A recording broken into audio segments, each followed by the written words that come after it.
नमस्ते सदावत्सले मातृभूमि। आज के विषय में हम दो विषयों पर बात करने वाले हैं। एक तो ये है कि जो साधु संतों की हत्या है, मंदिरों में जो दुर्भावनापूर्वक हत्याएं की जाती हैं, अफवाह फैलाकर हत्याएं की जाती हैं, या फिर ईसाईयत और इस्लाम के लिए बने खतरा या उनके विरुद्ध जिस प्रकार से मंदिर और मठों में गतिविधियां चलती हैं, भारत के सनातन को बचाने के लिए जिस प्रकार से मंदिर मठों में साधुओं में पुजारियों में ये जो गतिविधि चलाते हैं, उन गतिविधियों से उनको बड़ा खतरा रहता है। इसलिए कुछ न कुछ अफवाह फैलाकर उनकी हत्याएं होती रहती हैं। एक विषय तो ये है, इसको हम पूरा थोड़े हिस्से में कवर करेंगे क्योंकि अक्सर आपको सूचनाएं मिलती ही रहती हैं। मैं सिर्फ इतना बता दूं कि एक वर्ष में ऐसे 100 से ज़्यादा केसेस आते हैं जिसमें साधुओं की, संतों की, या फिर पुजारियों की, या पंडितों की, या जो मंदिर के रखवाले हैं। ये मैं पंडित शब्द यहाँ पर इसलिए इस्तेमाल करता हूँ क्योंकि अगर मैं उनको ब्राह्मण कहता हूँ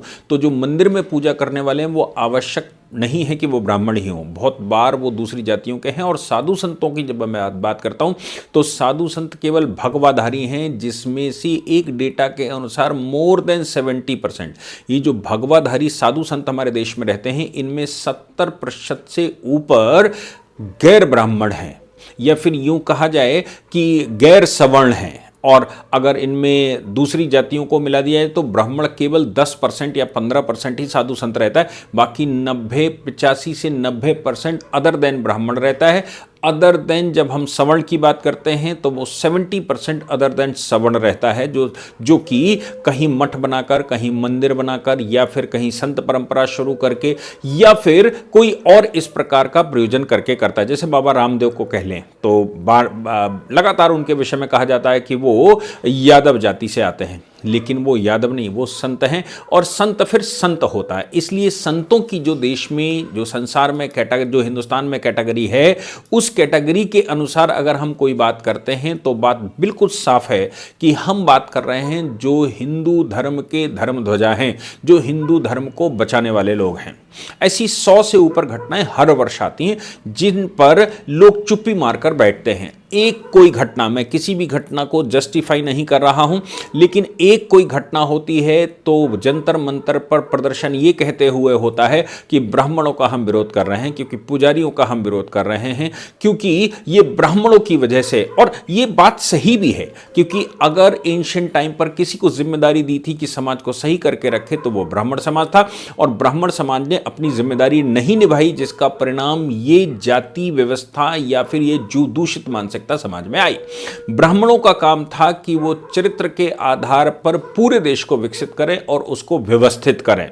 ब्राह्मणों ने स्वयं पढ़ना बंद कर दिया, ब्राह्मणों ने स्वयं एजुकेट होना बंद कर दिया, ब्राह्मणों ने स्वयं सनातन को समझना बंद कर दिया, जिसका परिणाम निकला कि भारत बिगड़कर ऐसा हो गया है। इसलिए उन पर अगर वो आक्षेप लगाते हैं तो आक्षेप भी सही हैं, लेकिन केवल उनकी जाति के आधार पर अगर ये प्रश्न खड़े किए जाते हैं तो मुझे लगता है इनमें भी सुधार की आवश्यकता है। फिर मैं दूसरी बात जो करने वाला हूं वो ये है कि ऑनरेबल सुप्रीम कोर्ट में जब केसेस आते हैं तो एक बात लगातार कही जाती है कि इनोसेंट है। इनोसेंट का मतलब मासूम है, और ये प्रिजम्पशन है, केवल भारत का प्रिजम्पशन नहीं है।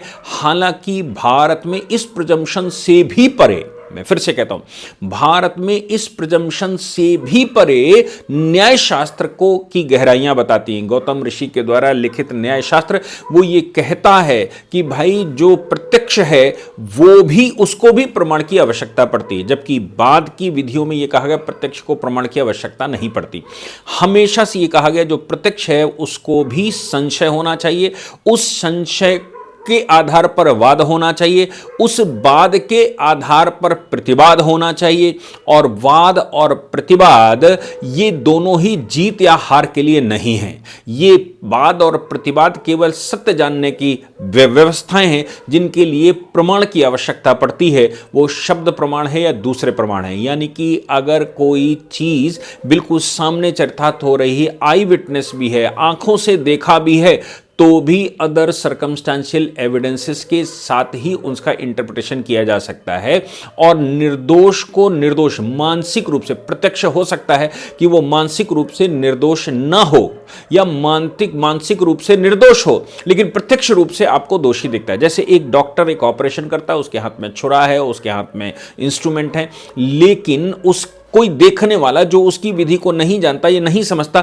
वो तो ये कहेगा कि छुरे से इन्होंने मार डाला, यानी कि इन्होंने ऑपरेशन करके मार डाला, इन्होंने इंजेक्शन लगाकर मार डाला, मैंने तो देखा कि ये छुरे से चला रहे थे। ये प्रत्यक्ष है, लेकिन ये प्रत्यक्ष सत्य नहीं है कि वो हत्यारा है। सत्य तो ये है कि उस पर संशय होना चाहिए, संशय के आधार पर उसके उपमान होने चाहिए, उस पर अनुमान लगाए जाने चाहिए, ये विधि शास्त्र कहता है। और अनुमान लगाकर, उपमान लगाकर उसके दूसरी परिस्थितियों को ध्यान में रखते हुए उसके ऊपर एक वाद खड़ा किया जाए, उस पर एक प्रतिवाद आए और उस वाद प्रतिवाद पर भी जल्प ना हो, यानी कि जीत के उद्देश्य से बहस ना हो या वितंड ना खड़ा करा जाए। वितंड का एक अशाब्दिक अर्थ होता था कि ऐसा ना हो कि वो झूठ को सिद्ध करने के लिए या अपनी बात को खुद को जिताने के लिए कोई बात कहे। आज के माहौल में जब निर्णय हम लेने जाते हैं, न्याय तो बहुत दूर की बात है क्योंकि न्याय शास्त्र को हम फॉलो ही नहीं करते, हम निर्णय लेने जाते हैं तो उस निर्णय में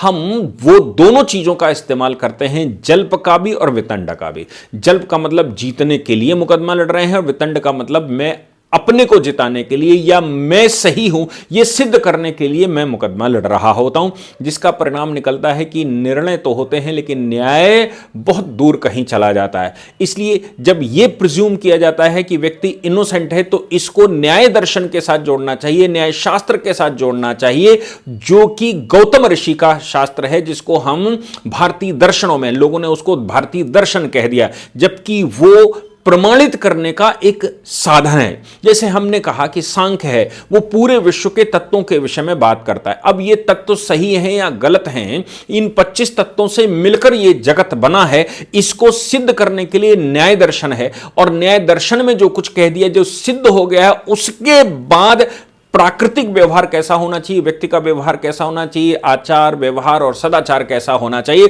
जिससे कि उस परमात्मा के या फिर जो हमने तत्व बताए हैं उनके सेटिस्फैक्शन हो सके। यह भारत की विधा है। ये विधा एक कंप्लीट शास्त्र है जो इस सृष्टि के जन्म से लेकर मेरे या व्यक्ति के उत्पन्न होने के उद्देश्य और उसके मोक्ष तक की व्यवस्था बताता है कि आखिर इससे मोक्ष कैसे प्राप्त होगा। लेकिन हम न्याय व्यवस्था की बात करते हैं तो आज न्याय व्यवस्था नहीं, आज निर्णय व्यवस्था है। और निर्णय व्यवस्था में यह माना जाता है कि इनोसेंट है, जबकि मैंने कहा कि थोड़ी बहुत चीजें तो हम पुरानी मानते ही हैं, इसलिए प्रिजम्पशन यह है कि वो इनोसेंट है। कोर्ट के सामने एक मामला गया, और अभी सुप्रीम कोर्ट के सामने यह मामला था, और सुप्रीम कोर्ट के सामने जब बहस हो रही थी तो यह कहा गया कि जब उसने कहा सब दोषी है, तो सामने वाला यह कहता है कि नहीं साहब वो इनोसेंट है, जब तक उसकी कन्विक्शन ना हो जाए तब तक वो इनोसेंट माना जाता है। इनोसेंट की जो व्यवस्था है वो भारत में यही है कि जब तक उसको सजा ना हो जाए, जब तक अदालत के द्वारा वो दोषी सिद्ध ना हो जाए, तब तक इनोसेंट या मासूम माना जाएगा। लेकिन यहां पर एक सवाल नया पैदा हुआ कि साधुओं की मंदिरों में हत्याएं हुई। राजेश उपाध्याय बनाम बिहार राज्य का मामला था। राजेश उपाध्याय मतलब ये दो लोगों की उसमें हत्या हुई, और हत्या मंदिर के अंदर हुई पुजारियों की हत्या करने के बाद जिन दो लोगों ने हत्याएं की वो उनको सजा हो गई, उनको पकड़ लिया गया। लोअर में मुकदमा चला, मुकदमा सिद्ध हो गया कि भाई इन्होंने हत्या की थी, उनको सजा दे दी, वो सजा काट रहे थे। सजा काटते समय वो हाई कोर्ट पहुंचे, बिल्कुल वैसे ही जैसे कि अभी उन्नाव रेप केस में हाई कोर्ट पहुंचे। हाई कोर्ट ने सजा को स्टे कर दिया और बेल ग्रांट कर दी, सजा को स्टे कर दिया और बेल ग्रांट कर दी। ये वैसा ही है जैसा कुलदीप सेंगर को सजा स्टे कर दी और बेल ग्रांट कर दी। तो सजा स्टे की और बेल ग्रांट कर दी, मामला सुप्रीम कोर्ट आया। सुप्रीम कोर्ट ने कहा देखो एक बात तो समझ लीजिए, सजा स्टे करने की जो प्रक्रिया है वो सामान्य प्रक्रिया नहीं है, उस पर बहुत हाई क्वालिटी का दिमाग लगाया जाना चाहिए। उसका कारण यह है कि कोई भी व्यक्ति लोअर कोर्ट के द्वारा या मैं कहूं ट्रायल कोर्ट के द्वारा किसी व्यक्ति की जब दोष सिद्धि हो जाती है तो उसकी सजा स्टे विशेष परिस्थितियों में ही होनी चाहिए। वो रेगुलर वे ऑफ वर्क नहीं है, रेगुलर स्टैंडर्ड ऑफ वर्क नहीं है, या एसओपी नहीं है। अब चूंकि नीचे सजा हो चुकी है, एविडेंस दोबारा नहीं रखे जा सकते, एविडेंस का केवल एनालिसिस हो सकती है हाई कोर्ट के द्वारा या फिर अपीलेट कोर्ट के द्वारा। इसलिए आप जब एनालिसिस करते हैं तो आप चूंकि दोबारा एविडेंसेस नहीं ले सकते या दोबारा एविडेंसेस स्टेज पर नहीं पहुंच सकते, इसलिए वो जो नीचे हो चुका है, जो ट्रायल कोर्ट ने किया है, उसको प्रिज्यूम किया जाना चाहिए कि वो सही कर रहा है। इसलिए बेल ग्रांट करना एक विषय है और सजा को स्टे कर देना दूसरा विषय है। और जब सुप्रीम कोर्ट पहुंचे तो सुप्रीम कोर्ट में बहस चल रही थी कि साहब वो तो नीचे वाली अदालत ने सजा को, यानी कि हाई कोर्ट ने सजा को स्टे कर दिया है, अब तो हम मासूम हैं। सुप्रीम कोर्ट ने कहा कि भाई इसमें हमें संशय है। दो जजेस की बेंच, ऑनरेबल जस्टिस मनमोहन और ऑनरेबल जस्टिस अंजारिया की अदालत में था। उन्होंने कहा भाई दो पुजारियों की हत्या हुई, प्रत्यक्ष हत्या हुई, नीचे वाली कोर्ट में प्रूफ हो चुका है। इसके बाद हाई कोर्ट ने ऑर्डर कर दिया। पहली बात तो यह है, हम हाई कोर्ट के स्टे ऑर्डर को यहीं पर अपास्त करते हैं, यानी कि उसको खत्म करते हैं और नीचे वाली अदालत के मामले को कंटिन्यू रखते हैं। दूसरी बात उन्होंने कहा कि bail is the different thing, bail general rule तब है। अब पीछे हम लोगों ने एक लगातार सुप्रीम कोर्ट कह रहा था bail is a rule, bail is a rule but jail is an exception. तब सुप्रीम कोर्ट ने आज कहा कि bail is a rule in case of trial, bail is not a rule in case of appeal. बड़े ध्यान से, बड़ा अच्छा विश्लेषण किया। उन्होंने कहा कि बेल इज अ रूल, लेकिन वो जब तक ट्रायल चल रहा है, तो इनोसेंट तब तक ही माना जा सकता है जब तक ट्रायल चल रहा है। जब ट्रायल में एक बार सिद्ध हो चुका है, अदालत ने सजा लिख दी है, तो अब किसी व्यक्ति को इनोसेंट या मासूम नहीं कहा जा सकता। अब उसको बेल इज ए रूल का फॉर्मूला भी नहीं लगाया जा सकता। यानी कि बेल इज ए रूल के आधार पर, अब द प्रिजम्पशन इज इनोसेंट के आधार पर, या फिर वो निर्दोष है इस आधार पर आप उसको सजा से मुक्त कर दें और ये कहें कि नहीं साहब वो तो चूंकि हमारे पास आ गया तो हमने सजा स्टे कर दी, इसलिए वो इनोसेंट हो गया तो हमने बेल ग्रांट कर दी। सुप्रीम कोर्ट ने कहा दो मंदिर के पुजारियों की प्रत्यक्ष हत्या हुई है और यह हत्या का दोष सिद्ध हो चुका है, और अब भी आप कह रहे हैं कि हत्यारे मासूम हैं, अभी भी आप कह रहे हैं कि वो बेल इज अ रूल है। ऐसा bail is a rule appeal में नहीं होता। बेल इज अ रूल तब तक ही है जब तक कि नीचे दोष सिद्धि नहीं हो पाई है। दोष सिद्ध होने के बाद प्रिजम्पशन अब यह बनना चाहिए कि he is an criminal, now he is an appeal, यानी कि सिद्ध हो चुका है कि यह क्रिमिनल है, सिद्ध हो चुका है कि यह अपराधी है। अब ऐसे मामले में कोर्ट में इसने शिकायत की है, तो अब किस आधार पर अब जो मामला चलेगा वो चलेगा, आरोपी नहीं चलेगा, अब चलेगा शोध, वो दोष सिद्धि वाला मामला, यानी कि अपराधी की बात सुनी जाएगी। अब आप इसको संबोधित करिए अपराधी, क्योंकि नीचे वाला कोर्ट कह चुका है।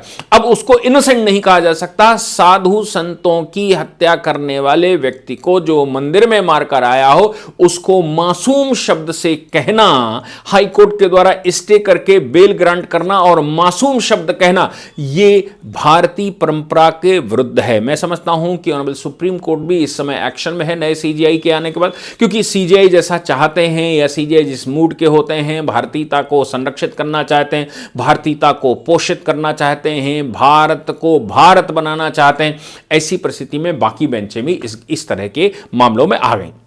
हमारे देश में साधु संतों के विषय में अक्सर अफवाहें फैलाई जाती हैं कि वो बच्चा चुरा रहे थे, अक्सर अफवाहें फैला दी जाती हैं कि वो गांजा पी रहे थे, अक्सर अफवाहें फैला दी जाती हैं कि वो यहाँ पर हैं कुछ और कर रहे थे। आपको याद होगा पालघर की लिंचिंग बड़ी दुखद घटना थी। दो साधुओं को और उनके ड्राइवर को पुलिस की उपस्थिति में मार डाला गया। आप सोचिए, पुलिस की उपस्थिति में मार डाला गया, उसकी वीडियो रिकॉर्डिंग की गई और भारत में कहने वालों को कोई दर्द नहीं हुआ। दर्द इखलाक का हुआ, दर्द जरा सा कोई कह देता है कि वो तोते उड़ गए, या फिर पृथ्वी चिपटी है तुम्हारे ग्रंथ कहते हैं, या फिर घोड़े पर चलकर जा रहे थे ऐसा कोई कह देता है, नूपुर शर्मा जैसे लोग, तो फिर उस पर बवाल होता है। वहां जो गाजा में हो रहा है उस पर देश भर में एक नई कहानी चल रही है, लेकिन गाजा वालों ने जो इजराइल के ऊपर 5000 मिसाइलें दागकर उनके फेस्टिवल में रंग भंग किया, हजारों लोगों को मार दिया एक बार में, उनके लोगों को किडनैप कर लिया, या फिर ऑस्ट्रेलिया में जब वो त्योहार मना रहे थे यहूदी, उनको गोलियों से उड़ा दिया। इस विषय पर भारत में कहने वालों की संख्या बहुत कम है। हमारे जैसे लोग कुछ बोलते हैं, उनको भी कोई ध्यान नहीं देता कि भाई आप बोल रहे हो, आपका काम है बोलना, आप बोलते ही रहोगे। कौन ध्यान देता है? ये तो भारत जो है वो सहिष्णु देश है। इसमें हिंदुओं की हत्या, पुजारियों की हत्या, ब्राह्मणों की हत्या, साधुओं की हत्या, या फिर हवन कीर्तन कराने वालों की हत्या, ये बहुत मायने नहीं रखता, ये तो हत्या के योग्य हैं, ऐसा लोग मानकर चलते हैं। इसलिए हमारे जैसे लोगों को भी जो लगातार पिछले 20 वर्षों से इन विषयों को लेकर आते हैं और देश के सामने रखते हैं, उन पर कोई फर्क नहीं पड़ता।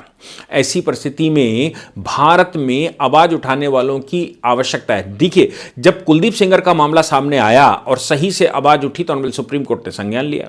जिस समय आप सोचिए अरावली का मामला एक कंपेन की तरह सामने आया तो ऑनरेबल सुप्रीम कोर्ट ने संज्ञान लिया।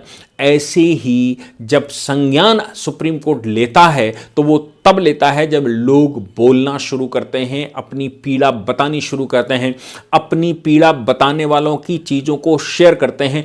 तब कोर्ट भी सोचता है कि भाई ये वीडियो जो बना था इस पर 20 लाख व्यू आए, 50 लाख शेयर आए, 30 लाख शेयर आए, इतने लाइक आए, यानी कि लोगों को कंटेंट, ये जो मैटर है वो पसंद आ रहा है और देश का माहौल बदल रहा है। इस बदले हुए माहौल में उनको भी भागीदार होना चाहिए।